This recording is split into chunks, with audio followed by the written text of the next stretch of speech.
excited today to have a new friend, a good friend, join us today. He's different from everybody else that I have had on our show before because he's an MMA fighter, right? And I mean, that's something that I'm just now getting into. And I'm very excited to talk it up with you today, Gus. Gus Villamil. Did I say it right? Yeah, you did. Perfect. Thanks, bro. I look forward to this. And I think I'm probably the only guest that'll be here that it legally can punch somebody in the face. I'll probably be the only legally, guest. yeah, probably, man. I mean, because there's some other ones that have punched somebody in the face, but we got into some trouble. So, Yeah, exactly. So, man, I was talking to you yesterday, and I remember we met like a year ago. Mm-hmm. We met at church, and then one time I was pumping gas late at night, and I see your car pull up, and I'm like, man, that's a nice car, it's a dope car. My wife has a Mustang, so they're competing brands, but I still thought it was a nice car. And then I see you come out. I'm like, oh, he's from church. What's his name? Gus. So then I called out to you, and then we just had like a little 5-minute conversation, man. And it was great. And I started realizing, man, this guy's just like me. What I mean by that is, a lot of people don't understand what we do. A lot of people question it sometimes, probably. And what I really enjoy was that we can kind of relate, with the constant grind and just really striving to do more and more for not only ourselves, but those around us. And I really enjoyed that conversation. And ever since then, I've been saying, I need to do something with this guy. I don't know what it's going to be. And I think today's just a start of that. So I want to, again, thank you for coming on. And Of course. And so tell us a little bit about, first off, your upbringing, yourself, who you are, and what you're about to do coming on the 29th of May. May 29th, man. So I'll get to that. Okay. I get like goosebumps, and I just get like, I'm not a nervous person, but when that I just get anxious for that, man. I just feel like hitting something. I'm kidding. So I was born in Jersey, in Passaic, New Jersey. I'm 25 now. Came here when I was about 2 years old. My whole family actually came. Nobody likes the cold. Moved over here, grew up, raised here. Never played a sport with a ball. Okay. I loved football, loved baseball, loved basketball, but I just wasn't good at it. Okay. But you never played in like any little league or anything like that? I did. I even played football in high school. So, and if anybody I went to high school with me, they would tell you that he was a wrestler. He was not a football player. Okay. So I tried out for wrestling, and just like everybody else, nobody wants to be in what they call leotard. Yeah. And I was like, man, this looks. Yeah. I was like, this is not something that I want to do. Wearing tights. Yeah. And I would see that the wrestlers were the toughest people in the school. Mm-hmm. And I was like, you know what? This is something I'll try out. I tried it out. Ended up wrestling off for the position, for the weight class, and I won. I beat the guy. I slowly started to fall in love with it, and just every day I was doing it. And then the summer that we finished wrestling, the season was over. Well, I thought, my coach comes up to me, he's like, hey, you want to go to a camp? I was like, yeah, sure. We went to Virginia, Old Dominion. Oh, yeah, okay. We did the camp over there, came back, and I fell in love even more with the sport, and ended up, making it to states, winning districts, top 5 in regional, making it a lot farther than I ever thought I would. And I slowly started to fall in love with it. And then after that, I fell a little bit out of love with it at a certain point, and then I decommitted. What changed? College. What changed for you? Missing out so much in high school. Okay. I didn't go to prom. I didn't get to go to grad bash because of all the wrestling I was doing. I was wrestling Saturday, Sunday, every Saturday, Sunday, practicing Monday through Friday, 2:20 to 6:30 at night. Yeah. It was hard, man. It was, I would go to class and I would hear all these, my friends talking about, oh, this party, that party. Oh, do you remember this? What happened I was like, man, you guys, I was over here groping dudes. And you guys are over here having fun. That's one way to put it. Yeah. Groping dudes. So I fell out of love with it. I got to enjoy my life for a little bit at 18. I got to just do the things I didn't get to do in high school, and just be with friends all the time. And then that just got old to me in like a month, and I was like, man, I can't just not do nothing. Started going to the gym and lifting weights, and that was super boring to me. And I was like, all right, I got to do something. So I reached out to one of my friends that their dad taught MMA. in a garage actually. Wow. And I would go there every day. And they're like, hey, man, you're getting good. You should actually try to fight. So I found an MMA gym, MMA Masters in Doral. Showed up there, and I thought it was just going to be, a whole bunch of people like me. Man, I was way wrong. It was like a whole bunch of professional fighters getting ready for their UFC fights, like top-level fighters. And they just threw me in with the dogs. And I didn't learn anything there. Nothing, not throwing any shade to them. But I was just a dummy. Yeah. I was just a dummy. I had good wrestling, and they're like, all right, this guy's fighting a wrestler, you're just going to wrestle him. And I was getting my ass beat every day. From 18 to 20 years old, I was just every day. I was always hurt, and, but it made me tough. And one day, one of the guys comes up to me, he's like, hey, you want to fight this weekend? I was like a real MMA fight? Yeah. He's like, yeah. Can you make 125? I'm like, man, I'm like 124 right now. I don't even got to cut weight. Just go grab a donut. Yeah. So, yeah, man, I took it. Ended up winning the fight in the first round. The guy went to go take a shot on me, and I choked him out.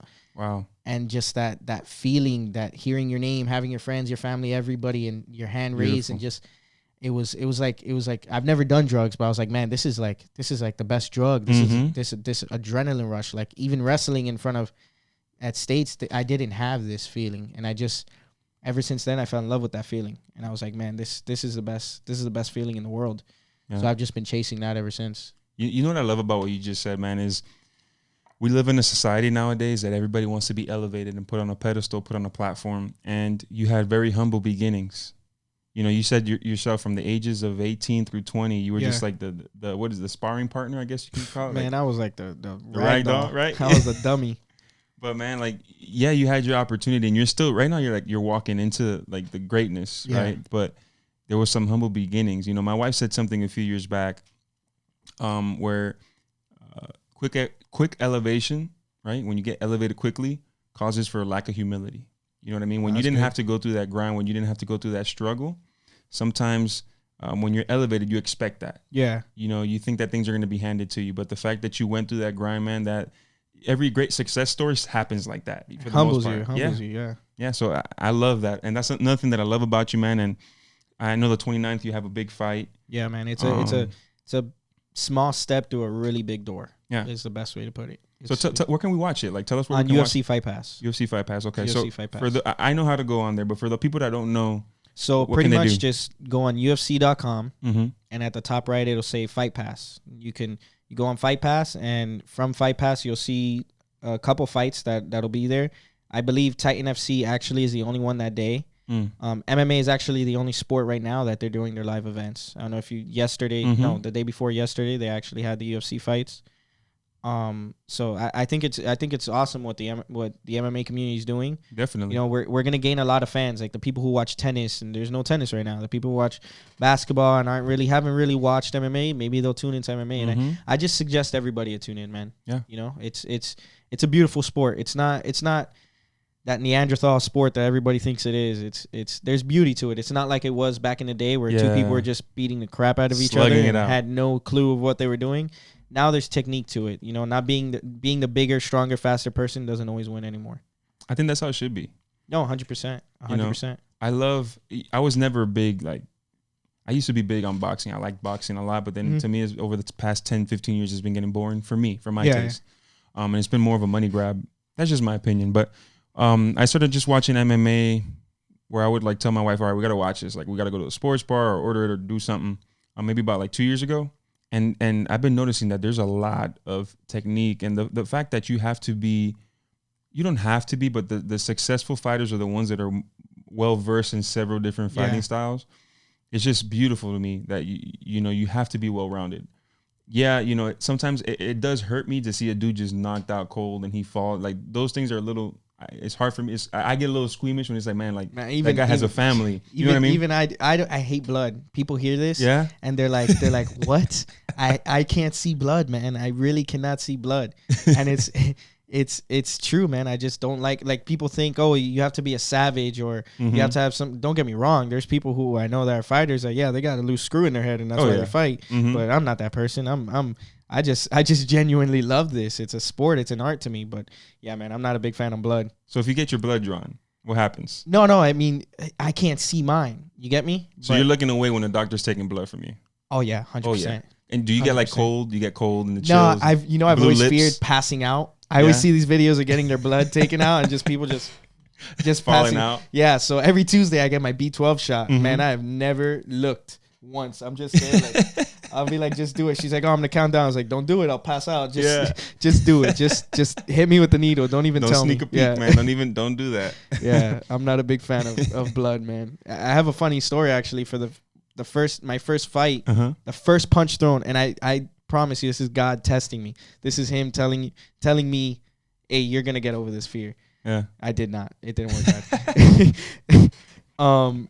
I threw the first punch and I split his nose open, and I saw white, and then all of a sudden blood started gushing, and I froze, and I was like, wow, oh crap. So first round finishes, and his blood's on me. And I remember going into the corner and I'm like, coach, give me a towel. He's like, for what? He's like, focus. I'm like, coach, his blood's on me. Get me a towel. He's like, focus. Who cares about that? I was like, this is gross, bro. I got somebody else's blood all over me. Oh man, that's funny, bro. Yeah. I would have never thought that an MMA, that would be a fear. You know what I mean? Like, it's not. I just get grossed out. Get grossed out. Yeah. Okay. So it's not like a fear of blood. It's just like you're like, yeah. Like if you see a roach, you're like, Oh, I'm terrified of roaches. Oh no. Yeah. Come on, man. Just step on it, dude. Hell no. You hear the crunch. Man, hell no. I don't mess with roaches. What's your greatest fear, man? Roaches. Really? Swear and everything. That's a coincidence you said that, but yeah, it's no roaches. Way. Yeah, I'm not scared of anything else, man. I'll walk through the darkest alley in the biggest hood. I don't care. But a roach. Oh man. So okay, roaches, they do gross me out, but like you gotta handle them. But the ones that that I'm a little like fearful are the ones that fly. That's death. Have you ever seen one like that? I haven't been close enough to.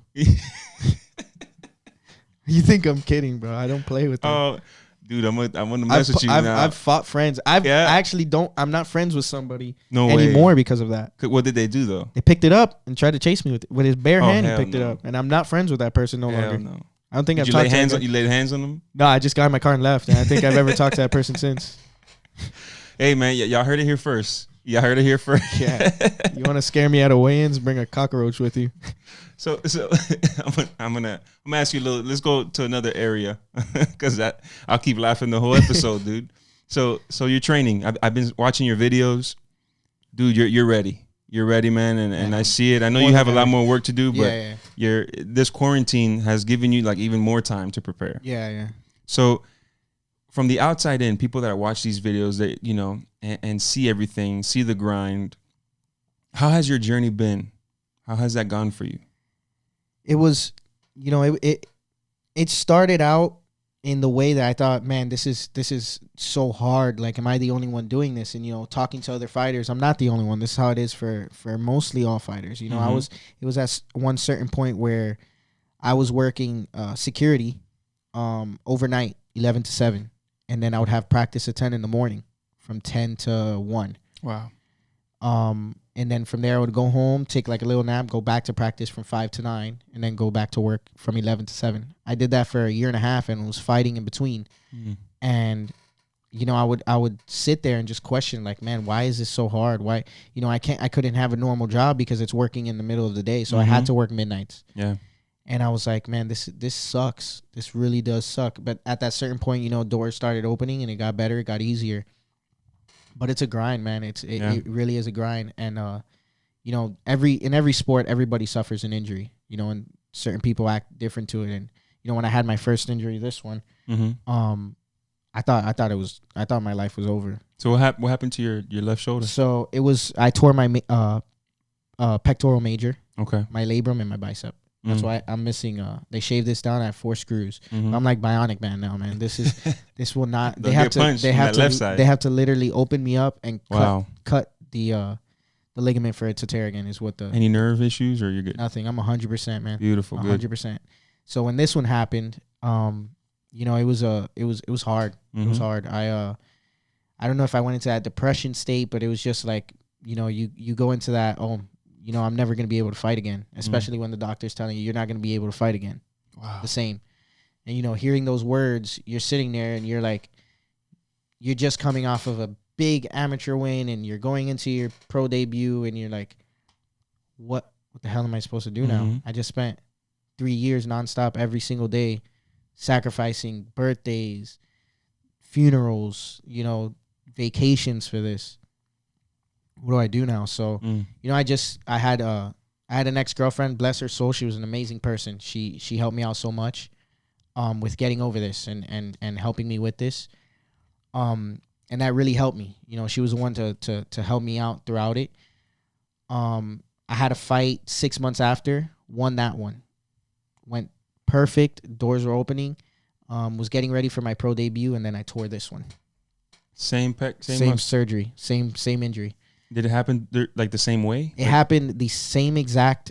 It was the same exact injury, and it happened in the same exact month, 1 year apart. Wow. In the same exact week. This one was September 2018. This was September 2018. Jeez. And when this one happened, when it happened, it was the worst pain ever. It was 4 times worse than this one. And I drove myself home first.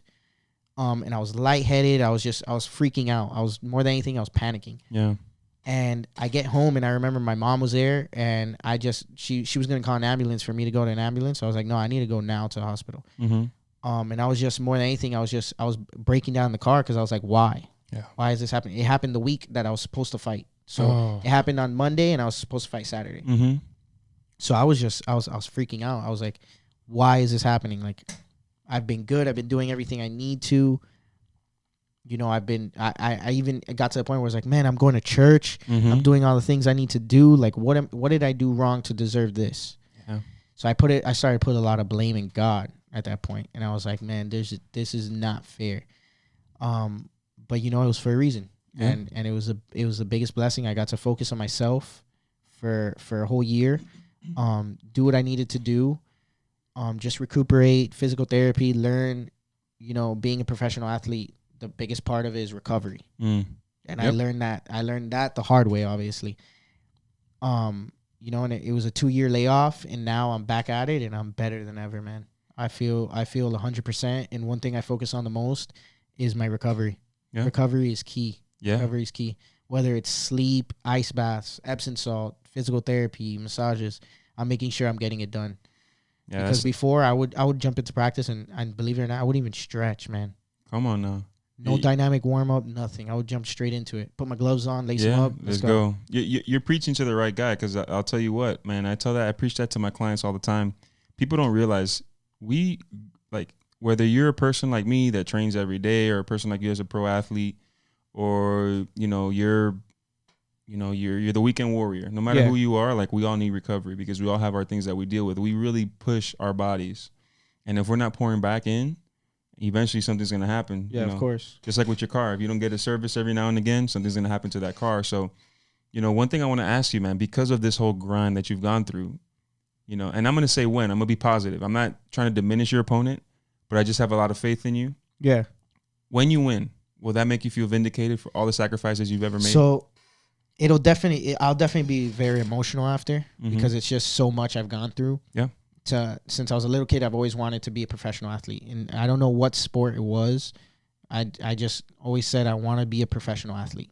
I've always looked up to Michael Jordan, all these people that are at the pedestal of being an athlete. Yeah. Mike Tyson, all these people.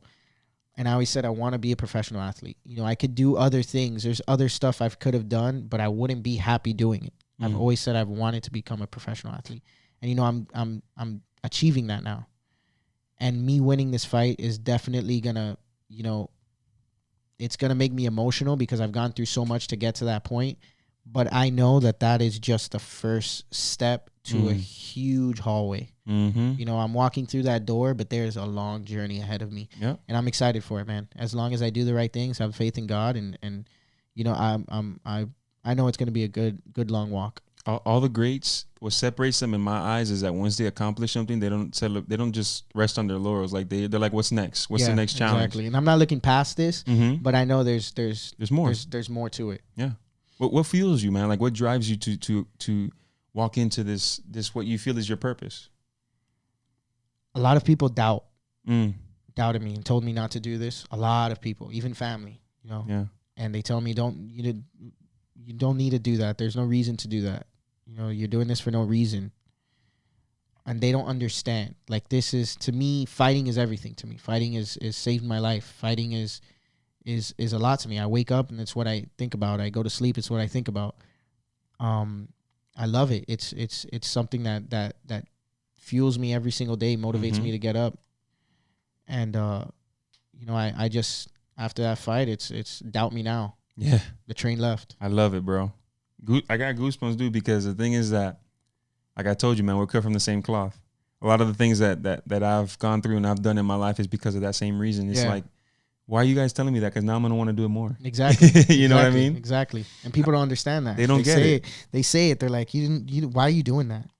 It's not safe. You're going to get hurt again. I'm like, just worry about you, man. Yeah, do your thing. Do your thing and I'll do my thing. Just be there the 29th to watch. Yeah. That's all I need you to do. just tweet when I win, something like that. Well, how has your faith helped you throughout this whole process? Oh, it's everything, man. It's everything. My faith is 100%. It's everything. If I didn't have faith, and I owed a lot to Metro and Chris Alessi, man, he's the man. But you know, my faith is everything. It definitely, going through these injuries, blaming a lot of it and not understanding, you know, going to church made me understand why. You know, there's a why for everything. Yeah. There's a reason for everything. And that 100% taught me that. And faith is the number one thing. It's faith, and then it's fighting. Yeah. Beautiful, dude. So when you're ready, I know you're gonna be back in the locker room or wherever it's set up. You're gonna be back there, getting psyched, getting warmed up, getting taped up, or whatever you gotta do. And you're starting to walk towards the ring. What are you gonna be bumping to, bro? What are you gonna be playing on them loudspeakers? Some Bad Bunny, bro. I'm in between Bad Bunny and Anuel. Nah, but you gotta go Bad Bunny. Anuel, not so much, because he curses a little more, and you know my mom's gonna be watching. Yeah, Mama Dukes, you don't want to get her. You know, my mama's boy, so I don't want to make my mom too angry. But yeah, some Bad Bunny, bro. What song? You gotta tell me the song though.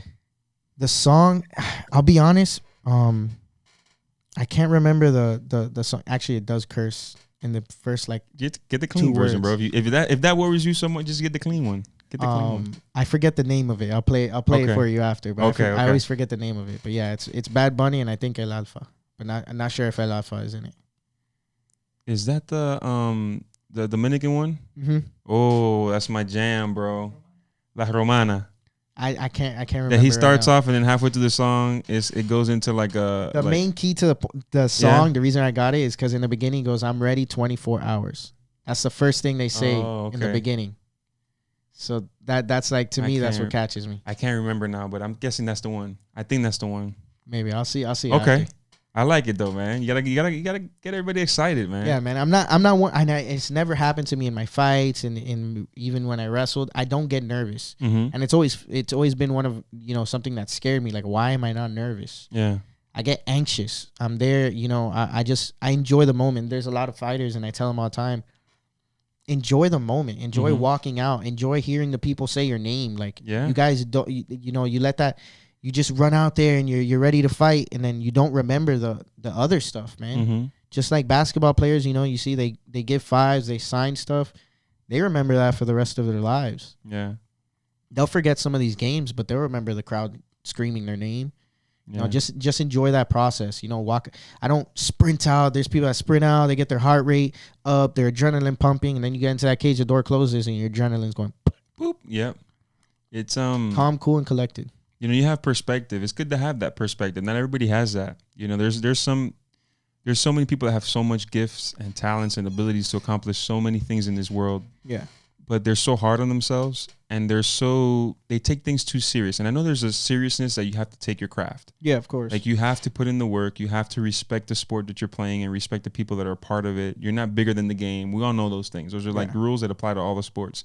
But also, some people need to also realize that this is a kid sport that you're playing. Whether it's MMA, whether it's baseball, whatever you're playing, it's a kid sport. The fact that you're an adult male or female and you can play this sport at the highest level and get paid for it. Yeah. And not only make an impact in your life and those around you, but people that don't even know who you are that you can impact. Exactly. For decades and years after that. Like, that's a a beautiful thing that should be acknowledged and accepted, and the fact that you have that perspective to know that, man, you know, I need to enjoy this because I don't know if this is my last fight. I don't know what's going to happen after this. That's how I think of it. That's how I think of it. And you know, I didn't really. That's funny that you said that. I never really truly felt what that felt like to have somebody look up to you in that way.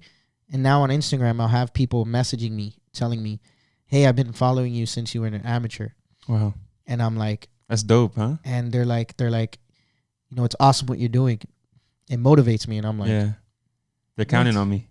I'm like, right? This puts some pressure on me now. Mm-hmm. But it's a good pressure. Yeah, it is. Because it makes you want to perform.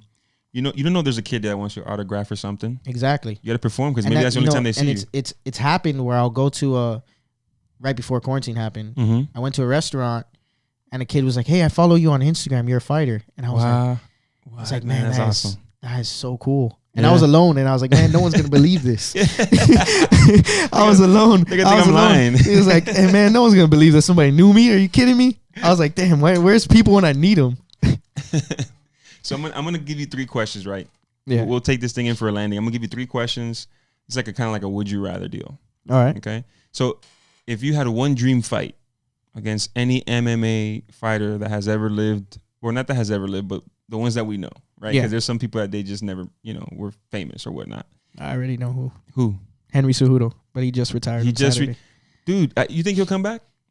I don't think so, man. Yeah? It's true what he said. You know, he's the youngest Olympic champ ever. Yeah, all time. The youngest. He's been, you know, when you wrestle, it's a lifestyle, man. Yeah. It's not like basketball that one weekend you could just, you know, you take your time off. Not like football, you just, you know, you take your time off. Wrestling is all year round. You know, basketball has a season. Football has a season. Wrestling is all year round. Yeah. There is no season for wrestling. It's all year round. It never stops. You know, it's 3 different styles of wrestling, and they're all at 3 different times. So wrestling goes all year round. Yeah. So I understand where he's coming from when he says, I've been doing this since I was 11. Jeez. How old is he now? 30? 33. 33, right? Yeah. So he's sacrificed a lot. So I'm sure he wants, like everybody else, to, you know, I don't know about anybody else. I'm sure congrats to you having a baby, by the way. Thank you, man. Appreciate that. You know, I mean, my other than fighting, you know, my greatest goal, and I've always said it, and it's corny, is to be a father and a husband. Like that's something I've always wanted to achieve, and always want, still to this day, want to achieve. And I'm sure Henry Cejudo, that's something that's big, that's missing in his life, you know? Yeah. Okay. That's definitely something that I didn't think of, because I don't know like his whole background too much. I just know that he's been a top fighter for what, like 8-10 years now, something like that. He's at least in the he definitely with this fight he can say he's the greatest combat athlete. Yeah, he can back that up and say he's the greatest combat athlete. Dude is one of the goats. Goats. That's what hard work gets you. So, question number 2: would you rather be undefeated but never be a champ, or have 10 losses but have had the belt at least once? Undefeated and never be the champ? Well, you can be undefeated and never face the best people. If you had that belt, that means you face the best person and you beat him. Boom. That's what I would have picked too. Yeah. I would have gone with that one. The losses don't mean anything. As long as you have that belt, that's everything. You're the champ. Exactly. Me and this guy, man, we on the same wavelength. All right, so I'm going to give you the last one. Would you rather move to a city or town every week, to a new city or town every week, or never be able to leave the city or town you were born in? So we're talking about Jersey in your case, because it's cold as hell. Oh, man, I hate Jersey, but I love Miami. Yeah. So I guess you would say that you would move every week. Oh, man. It's a tough one. That's a tough one. That's a tough one. Move every week. Nah, I can't do the moving every week. So Jersey it is. Because that's where you were born at, right? Yeah. Unless you want to, unless in my case it's different because I was born and raised here in Miami, so I ain't never lived. You're lucky. I love Miami, man. Yeah, man, it's the best. I hear people complain about it. I'm like, you never really lived anywhere else. Yeah, no. Miami has everything, man. Dude, when I started traveling a little bit, I'm not like a super travel guy, but when I started traveling a little bit, I started realizing, there's no place like home. There really isn't. It really isn't. We have everything here. Everything. You can never be bored in Miami. Everything, bro. So, last one we got. What do you want to be remembered for after your career is done? I believe at 25 years old, I have a really big story to tell. And I want people to understand that, I never understood it. When other people would say it, that, there's going to be trials, there's going to be tribulations, but there's always a why. Yeah. There's always a why. I'm just like anybody else. There's nothing special about me at all. I didn't have a hard bringing. You know, I was raised, my parents are amazing. I had an awesome childhood. You know, there was nothing tough about me growing up. Yeah. It's all your mentality. It's your head. It's keeping that faith in God and just staying strong. And if you have a dream, achieve it. Go for it. I'm no different than anybody else. I bleed like you bleed. I cry like you cry. It's anybody can do it. I don't care who they are. Anybody can do it. Facts, bro. My brother, thank you for coming on, dude. Appreciate it. I really love this, that you were able to come in, and I'm rooting for you already, but I can't wait to see how everything unfolds. And bro, we're gonna get that UFC fight pass, or what is it? It's MMA fight pass? UFC fight pass. UFC fight pass. All right, we're gonna get that, bro. It'll be a little bloody though. It's all right, bro. I'm taking a soul. As long as it's not mine, man. I'm good with that. Or mine. All right, brother. Thank you. Appreciate it.